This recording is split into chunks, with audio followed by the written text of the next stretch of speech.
Coach, congratulations. It's a win you needed. Troy Grosnick, after the game, he said it was one of the easier games he's had. He thought the guys in front of him did a fine job of boxing out and really keeping rebounds away from him tonight. Well, that's good to hear because they've saved us all season, and we've asked too much of our goaltenders. So I will say I still think he made a pretty big save on Gavin Bayreuther there in the second period. So, but regardless, it was a good team win. It's two good teams going after each other that play similar. And in the end, we were able to win the skills competition. And maybe the win is certainly what you want out of all of it, but it's much better than what you saw on Wednesday in Grand Rapids. Yeah, we played way better. After the first period walking off, I said to the coaches, "Oh my, were we bad on Wednesday?" Because it was embarrassing to see the difference today, to be honest with you. So, yeah, we played very well today in the first period. I thought we dictated the play. But it did remind us of just how tough Wednesday was. Matthew Olivier is getting some points here and there, and he picked up an assist tonight. He has 3 points this year, and he's not going to be the 40-goal scorer at this level, I don't think. But he's a guy that's really making a difference, it seems, when he's on the ice in his second year. Yeah, for sure. You know what, he's doing a good job, and we're asking a lot of Matty. We're asking him to be a real physical presence. We're asking him to extend plays, hold on to pucks.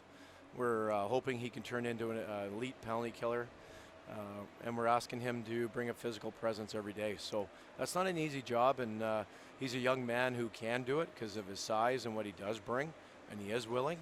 And so we're working to get the consistency that he needs in his game to create an opportunity for him to maybe get some games in Nashville. What do you have for a strategy when you get to a shootout? I don't know if there is a strategy, but in years past around here in Milwaukee, Justin Kirkland was a no-brainer to go out there. He was almost perfect 2 seasons ago.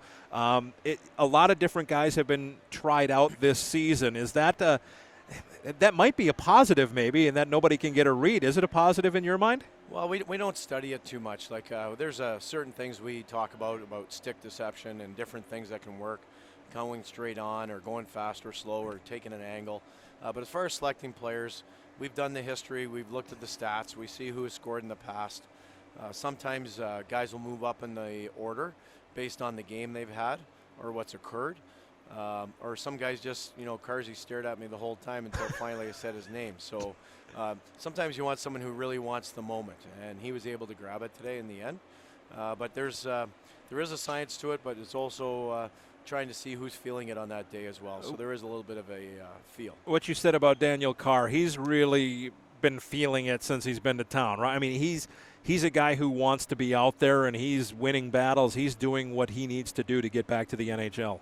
Yeah, he's trying hard. It's it's hard. You come back, you're the MVP of the league, scoring champion. Everyone's expecting him to score 2 or 3 a game. That's not going to happen. Like, he's being marked. Whereas early in the season last year, he probably wasn't being as marked as hard as he is this year. So it's a new experience for him with that. He's working through it, and it was great to see him bury in the shootout and get that extra point.